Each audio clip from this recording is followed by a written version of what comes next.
Yes, this is the podcast where we argue about movies, and this week we're going to... Please redo that so that people can understand you. And regardless of the visual medium, what we're going to do is we're going to open on a spoiler-free... You're going so fast. No, I'm not. I'm going normal speed. This is normal speed. Why can't you keep up?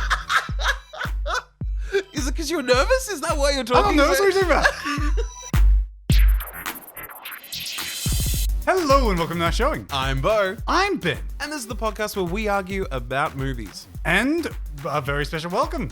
If you're watching this on YouTube, or if you're not, jump over there, because this is our inaugural first visual episode. Not only do we have the smooth and sultry tones of our audio medium that we've been going on for quite a while now. This is episode 54. But now you get to see our sweet, sweet faces. You don't know how to feel about that, do you? Well, should we precursor by saying this is first and foremost a podcast that we'll always do the audio episodes, but we're trying to do the vodcast episodes occasionally as well. Exactly. This is a bit of a foray into new stuff for us. Regardless of the visual medium, what we're going to do is we're going to open on a review. And that'll be followed by a spoiler-free discussion up until you hear this sound.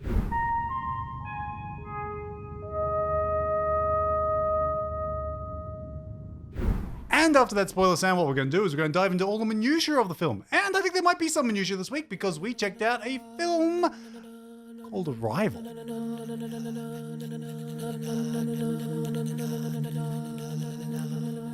Arrival sees the return of Denis Villeneuve back to the director's chair, a now showing favorite. Set on present-day Earth, aliens have just arrived at 12 different places around the globe, and each country is scrambling to understand why they are here and what they can offer us. Amy Adams is a linguistics specialist, has written a book, and can translate almost any language under the sun. She's worked with the military before, and now they want her back, this time to translate alien. Jeremy Renner supports as a genius physicist, and Forrest Whitaker is their boss? And I'm not going to tell you any more about the plot, because you just need to go see it. And I mean, see it. The entire film looks beautiful. The aliens are elegant and otherworldly, and while you could potentially say this film has indie elements, I don't think they detract from the film. Those elements make the film feel intimate and intelligent. It's definitely a thinking film though, so be prepared to pay attention when you go see Arrival. Because you will see Arrival. This gets 4 stars. This is the type of alien movie I love. What do you mean the type of alien movie that you enjoy? You mean like Close Encounters of the Third Kind? And This film is like the end of Close Encounters of the Third Kind continued. ooh. He says, trying not to be spoiler-filled. Conversely, it's not like 10 Cloverfield Lane. That's a very specific one that you didn't like for very specific reasons. Yes. It is like Close Encounters of the Third Kind. I'll agree with you on that one. Yep. It's like a modern update of Contact. I suppose. But it's done in a way that is so much more interesting, and the twist and the overall plot isn't like any of the above mentioned films. I think it's a continuation of Close Encounters of the Third Kind. It's like someone saw Close Encounters of the Third Kind and went, what happens next? Because at the end of that film, spoilers, but it's been out forever, the aliens arrive. And they talk to them and they communicate with them in an abstract way in terms of they play music to them and they play music back and they find a rudimentary way of discussing with each other. Yeah. It's almost like a continuation of that. But it's not just about the communication of the aliens. It's pretty much just about the communication with the aliens. Well, She's a linguist. yeah. The whole film is her trying to figure out a way to talk to them. Yeah. And in the later part of the film, she may or may not find a way to talk to them. No, movie ends. She doesn't figure it out. Yeah. Well, I have no idea what they're saying. So, okay, you're having trouble describing how it's like other ones. But does it feel familiar? Does it feel like you've seen this film before? And that's what I'm saying. It's the type of alien movie that I love, in the sense that the aliens are a featured part of it, but it's not just about aliens come and stuff happens. It's more to do with the aliens are here. What does that mean for humanity? And how does humanity react to this? I would say it's kind of like a slow burn thriller version of Independence Day. Like Independence Day is an action film, but the center of Independence Day was about You mean in the humanity. first one where the first half is a slow build up to what's going to happen and what are we going to do? Yeah, and also, what does this mean for humanity now that we've found out that we're not alone in the universe? Mm-hmm. And looking at humanity's reaction, some people panicking, some people going up to the ships and being like, yo, welcome! It would have been really nice to see a lot more of the crowd reactions, like what you're saying with Independence Day, where they're holding the signs up and stuff. Because you got to see from like news reports, and from a distance, the hundreds and thousands of people lining up by the gates just to see a glimpse at the spaceship a kilometer away. And it's one of these things that, this is what I meant by it being kind of like an indie film, is that all of that outside stuff is done through a screen. So you only ever stay in that one field with that one ship with Amy Adams and Jeremy Renner. And almost to a fault in that everything's from Amy Adams' perspective. There's one scene where she goes up and has a job to do. No, not yet. I can get around it. Okay. And has a job to do, but she doesn't do very well and almost freezes like a deer in headlights.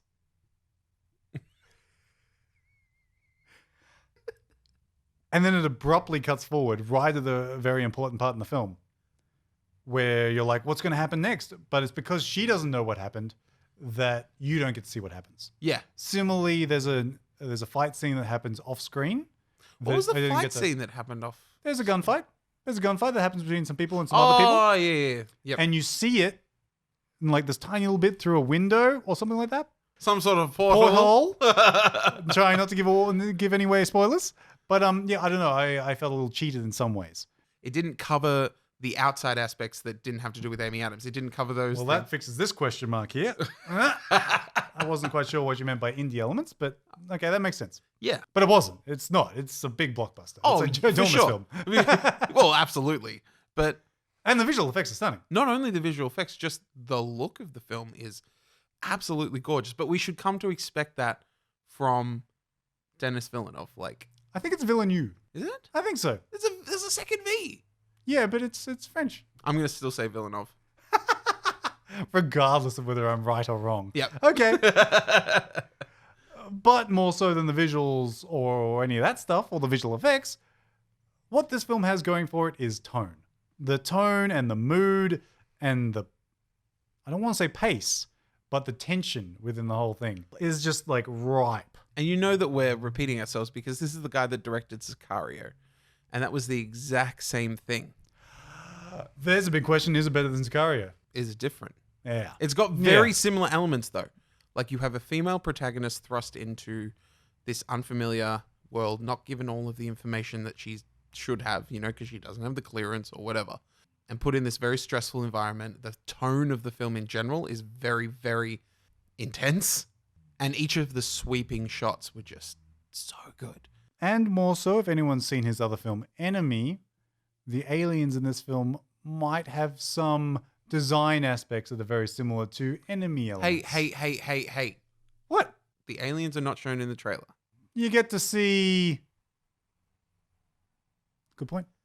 The aliens all are not I've said is that they're a design... They could look like Jake Gyllenhaal, for all people know. Yeah.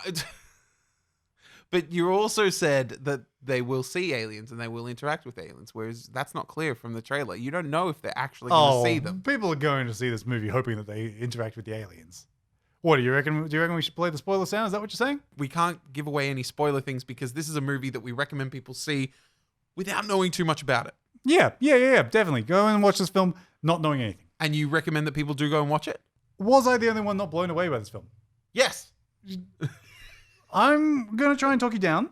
Okay. I'm a little bit lower than you are. I still really enjoyed it, but I felt, for lack of a better word, slightly cheated.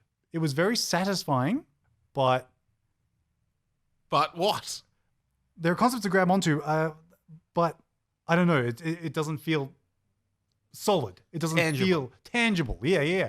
I'll figure out a better word for it whilst I try and talk you down, but I'm a little bit lower than you are. How low are we talking? We're talking 3 stars. Okay. Because, I got to play the spoiler sound before I talk anymore. So let's play that spoiler sound.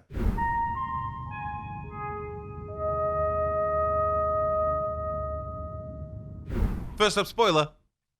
They interact with aliens. Just put that out there. What a surprise. And it's awesome. If this whole film happened and they didn't interact with the aliens, it would be a cop-out. Hey! It could have been one of those suspense films, where you just see catch glimpses. You don't actually see them. I'm trying to think of the film. There is an alien film that Close Encounters of the Third Kind. you catch a glimpse of them. You catch a glimpse of them at the end, and then they start to communicate with them. That's what I mean about how this is like a continuation of that. What I loved is that the aliens are not humanoid. And what I was alluding to was that they're like the spiders out of Enemy. Yeah. Dennis Villeneuve clearly has a thing with spiders. It is, very, very similar. It's more squid-like than spider-like, but yeah. I liked how you only saw The legs. We can do visuals! Yay! How you saw the crabby, spidery bit walking around, and then later on you got to see this big head bit at the top there. And then you saw the voice sack vibrating when it was making sounds, and it was I didn't pick up on that detail. That's pretty cool. Because everyone seems to be obsessed when they make aliens to be like, they have 2 legs, they have 2 arms, maybe they have a tail appendage. I think the argument for that is that it's one of the most evolved forms on Earth. Yes, but we're not that physically evolved. Our bodies are just shit. Knees are terrible. Yeah, necks. What's up with knees? Necks are just the worst. Doesn't everything have a neck? No, not really. I guess dolphins don't. They're pretty smart. Anyway, it is cool. Yes, it's cool. They're good design. Great design. Yeah. Okay, other spoiler thing is that from the very first scene, I said to myself, oh, great. The aliens are going to give her some way to experience more time with her daughter. Whoop-de-doo. So you saw it as a flash forward. No, I saw it as a flashback. Yeah, I saw it as a flashback. All I knew was that in some roundabout way, she was going to get more time with her daughter. I thought it was going to be her memory transplanted back there to experience more time, or they could clone the kid, whatever it is. When it opens like that, she's going to get more time with her kid later on. And that's going to be the resolve in the final bit. Yeah. So that's sort of what I was alluding to in the way I felt cheated a little bit. It's not that you've seen this film before, because it's not exactly like anything else, but that element was definitely foreshadowable and foreseeable. Would you say that you got a little bit frustrated and angry at the film because the flashes through time may or may not be kind of like dream sequences? I actually hadn't thought of that. I'm pulling more stars off. I hadn't thought of that. No, because, and as much as they were cheats, I didn't feel like it was the film. I feel like someone said to me in film school that amateurs try and trick the audience. If you show them something, it should be the thing that's real. Yeah. But I don't think that played into it in this one. I don't think that mattered because it was what she thought was real. I didn't see them as flash forwards. It's not about her thinking that it's real. It is real. It's just in the wrong order. And she's just experiencing all of time at once. Very cool idea. Perhaps the single nugget, the shining gem of this film. It's not mind-blowing, but... Exactly. It's not mind-blowing, but it's sort of like that's pretty cool. Yeah, I like it. It's expanding my view of things a little bit. Here's the question. When did you click that everything we'd seen with the daughter and stuff hadn't happened yet? I can't remember. I think I simultaneously never knew it and I always knew it. Oh. You don't sort of know when you clicked. It was just sort of like first you didn't know and then you knew, but you don't remember the transition. Well, from the first scene, I knew she was going to spend more time with her. So maybe when it happened, it wasn't such a surprise. And I was like, well, that's an hour and 10 minutes in that I figured that one out. I personally clicked when the girl was like, I'm trying to figure out this word, so-and-so word. And then I needed to be more sciencey. She's like, oh, go ask your father for that science stuff. Yeah, and then it goes back to current times. Yeah. But I can understand you feeling cheated because it felt like it was purposely, like the film was purposely trying to state that Amy Adams' daughter has died and therefore all future references to it will be like flashbacks. And then it's only afterwards that you realize that they're flash forwards. So... it's hard to sort of click as to what's going on until you make that realization. And so it sort of purposely sets it up as being a little bit fibby. And when it started in that first scene, I thought it would have been a lot stronger if she just approached the school and all that stuff was happening rather than having the Terrence Malick style introduction of her and her daughter.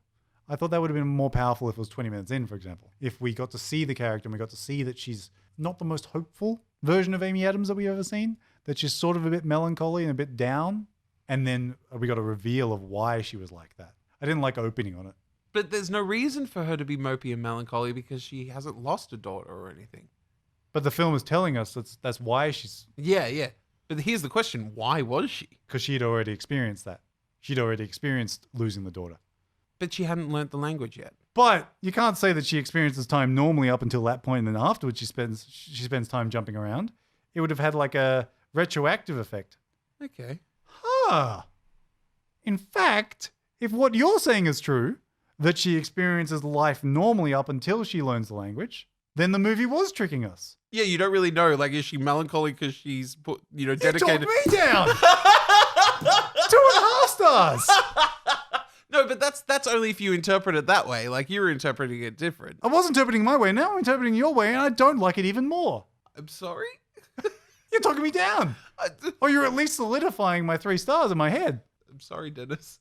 No. So following on from that, if she is only able to perceive time differently after she learns the language, and then all of her lifespan opens up to her. The counterpoint to what you're saying is that she would learn a little bit of the language at a time. It's not like it unlocks in one go. It unlocks in little bits. So she starts to experience time, a little displacement. Yeah, and that's when she's dreaming and she's seeing this little girl. And oh, there was a dream sequence of the movie. Yeah, there was. Where the alien was standing above her. Yeah. Get rid of that one. 2.75 stars, bro. Oh, no. Just going further and further down. This is like an infinite loop, a catch-22, because if she couldn't fully unlock her time displacement until she fully learnt the language, yet you're saying she fully learnt the language after she unlocked. Which feeds into my theory that it would have gone backwards, that once she had unlocked it, her whole life was displaced. It's not up until that point, it's that it goes backwards. Everything is that. Yeah. Yeah. So it's got to be that way. It's got to be my way, bro. This guy. All right. That makes more sense. Yeah. There's fewer time travel discrepancies. Well, what about Amy Adams then? What did you think about Amy Adams? We were discussing how she was a bit mopey. Yes. Here's a question I don't quite know the answer to. Would they have given that mopey character to a man?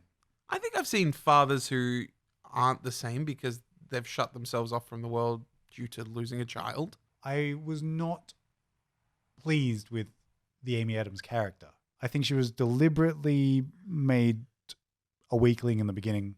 And even so that some of the soldiers and stuff are helping her through the experience the first time she goes into it, but they're not helping Jeremy Renner through. I thought they were saying something. I'm not quite sure what it means. Jeremy Renner. I thought he was great in this film. He was great, and I've never seen him funny. No, it's not his funniest. What about like his little Hawkeye Marvel quips? No, I really don't like them. I always find them to be on the nose, almost. Okay. They're making fun of the scene rather than making fun of the characters. They're always sort of meta humor, especially with his Avengers stuff.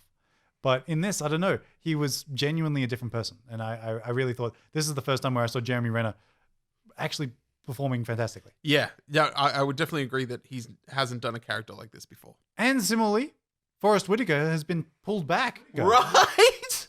He stepped on and I was ready to go, all right, let me put my note here for Forrest Whitaker choose the scene. But he didn't. And like even his voice projection was not there. It was much more like a normal everyday man voice. Like he was speaking from much higher in his palate than he normally does. And I kept waiting for him to do a sergeant yelling at someone in their face, but no, he didn't do that. So you got 2 performances from people doing slightly different stuff than what they've normally done. Yeah. Which I really appreciated. I swear that there's another couple of movies where Jeremy Renner plays like even a comedy film or a romantic comedy. He is so often the other guy, the Hawkeye, the support, or he's in Mission Impossible as the not quite Tom Cruise, but he's sort of gonna be Tom Cruise. And then the Jason Bourne. He's like Matt Damon, but not quite Matt Damon. Like he's always that other one. And support role in this as well. But I thought he was better. Agreed. I think this is one of his stronger performances, definitely from a dramatic point of view. What did you think about the introduction, the way that their language, the alien language, was portrayed? Fantastic. In that when you first look at it, they all look the same. Yeah. And that's exactly what you would be feeling when you're looking at that. And I love the idea of them trying, the way they broke them down, that was actually done really well. That computer program or that app that she had, where she had to type in the elements to the word and it would build assign it. Yeah. Yeah, and it was a language that we couldn't write because to do that calligraphy is just something that we couldn't do. There was some obviously genius think tanking that went into their language. I do have one thing that I didn't like in the film. Please, I'm at 2.75. Talk me down. I'm scared to mention it. Go on. The Jeremy Renner voiceover midway through the film.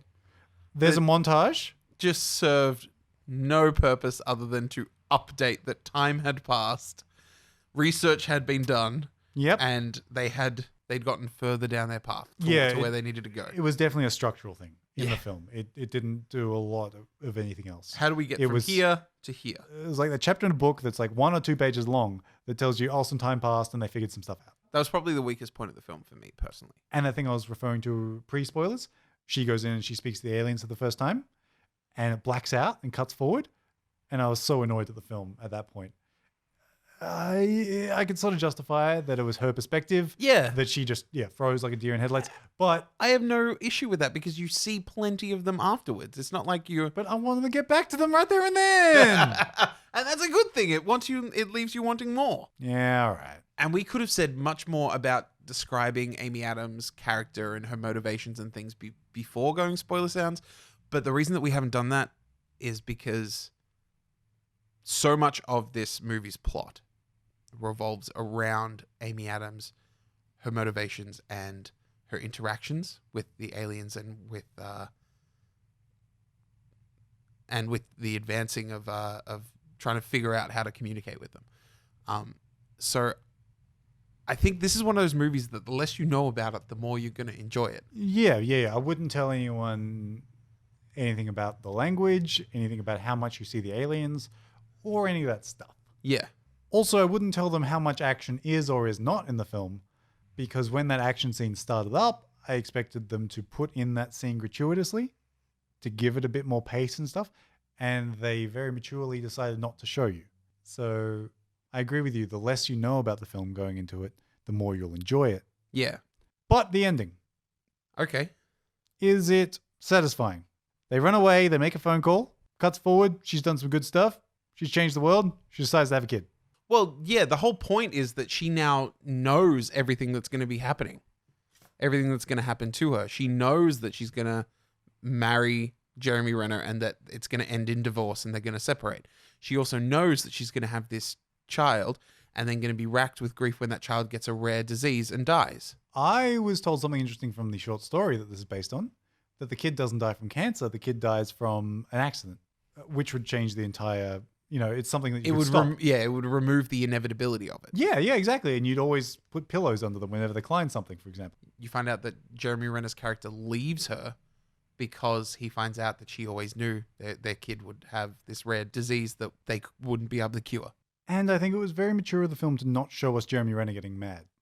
Or the argument itself, or the fact that when she breaks it to him, like that's great to hear it secondhand. Or to know the inevitability of it, that it's going to come up. I think the way that this film shows you these huge dramatic turning points and these pivotal moments throughout Amy Adams' timeline, like you don't learn it through exposition. You learn it, but you also don't learn it through the scenes happening. What? What are you saying?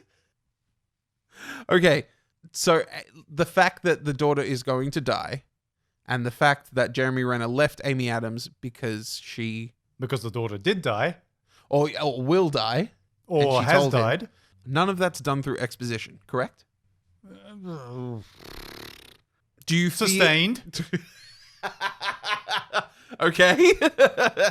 But you're not shown any of those actual moments, are you? Well, we're shown the daughter moments. What do you mean? What moments You're aren't shown the daughter dying briefly, but there's no context for it. You mean it's never said that was in the past? Yeah, or that, these moments are happening in this way. Contrary to what you're saying, it was shown first, so you think it's in the past. But as I said, there's no context for it. I'm saying that these moments were portrayed and given context in a very original way, in a way that isn't just, here is the scene that is happening and this is how it happens. For example, Jeremy Renner and Amy Adams fighting and then splitting up. That scene wasn't shown, but it wasn't done through exposition either. So I think the way that they portrayed these things without having it as exposition, but without approaching it in a very generic and in a way that we've seen it before. And that's why I feel like this movie isn't like other movies. I can't say that it's an alien movie like this movie, or it's a time traveling movie like this movie. It's done in a very original and different way that makes it refreshing, at least for me. And that's why I'm giving it 4 stars. Yeah, I still don't think I was not blown away. It was just that the film had one nugget, one really fantastic idea, and that idea is going to stick with me. But I don't know, it wasn't quite enough. When that reveal happens, you don't go, oh shit. Yeah, exactly. It was that's kind of neat. But I'm happy with that downplay. I think it's fine. But the tone, the mood, the pace, the tension, especially the first time you watch it, it is tense. The first half of the film, I was on the edge of my seat. But still, nope, I'm sticking with my 3 stars. Okay. I'm mused about going lower, but no, it deserves 3, maybe a 3.5, but I'm sticking with 3 just because I feel a little cheated still. Well, I think that this is going to spur some very, very fun discussions between people about time, space, and all that. Unfortunately, we don't have time to go into things like that.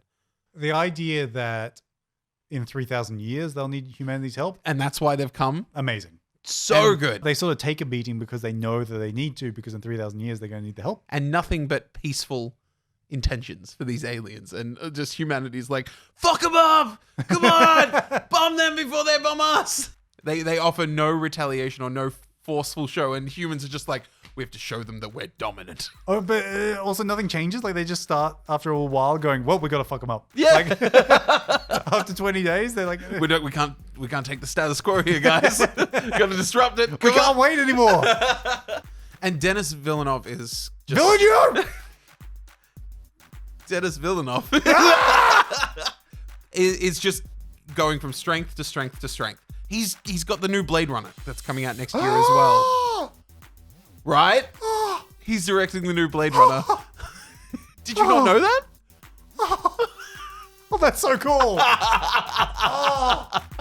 I can't believe I'm the first to break that to you. Oh, you've broken that to me. Oh my god. Oh, excuse me. I'm going to go and experience time dysphorically. I need to go to Blade Runner 2 now. Okay. Benoit can't handle the world right now. This is now showing.